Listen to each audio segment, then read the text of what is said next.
Siamo di bar ave de Suezi, hopia ai na swabo sinta back din tribuna, sala ku participa hopia ai dia din diferente banda hasta banda pariba também. Pero que tu bom sentimento não?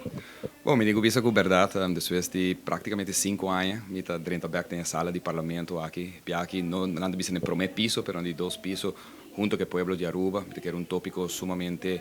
interessante, pero também importante para a comunidade de Aruba que eu atendi a hoje, e minha tomei decisão para passar rato e mira naturalmente de cerca o sentimento que eu viva e naturalmente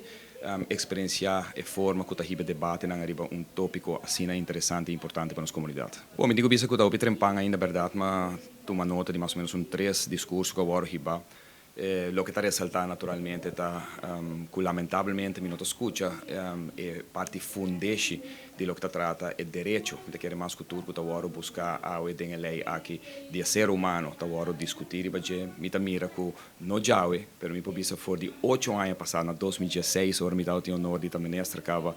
do governo do partido AVP tempo é assinatura verde te aue é mesmo discussão da SIC anda nós está 8 anos mais leu mi mira que tem hope vamos pôr assim bruxamento de terra que toma lugar metendo mais cultura religião em discussão cada político, em caso aqui mesmo do parlamento, me bisa está preferado para esconder atrás de parte religioso da discussão aqui, sem mira eigenlijk que está norma que tem para o que trata é direito de ser humano de nosso país, é direito de um ser humano tá war ancrar, nos tá gosta ou não, irrelevante de qual religião pode sostener ou não, de nos artículo 1 de nossa Constituição, que tá bisa que nos não pode permitir discriminação e tampouco nos se permitir que não pode ter direito igual para todos os que vive em nossa isla. Dentro de 3 dissertações, como escuta até o, mi não escuta o aspecto aqui bem dilante, tá claramente que tá pone religião de uma discussão aqui não com o direito constitucional que cidadão tem.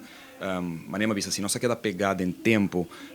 hoje nós não temos um primeiro-ministro que ser mulher, que ser feminino, para sobrar par de anos passar, 40 anos passar, 60 anos passar na Aruba, e a gente mulher não tem direito de votar na Aruba. Tempo nós brinca e a primeira carta na hora mandar para a Holanda para nós portar nossa separação, para nós ter nossa essa parte, nós temos um monumento para riba aqui, tá puro gente homem de riba de, por esse tempo a gente mulher não pode nem votar. Imaginava se nós queda pegar nesse, mesmo coisa se nós queda pegar com gente de color, por exemplo, não por voto, não por participar do sistema de eleição que tem no mundo.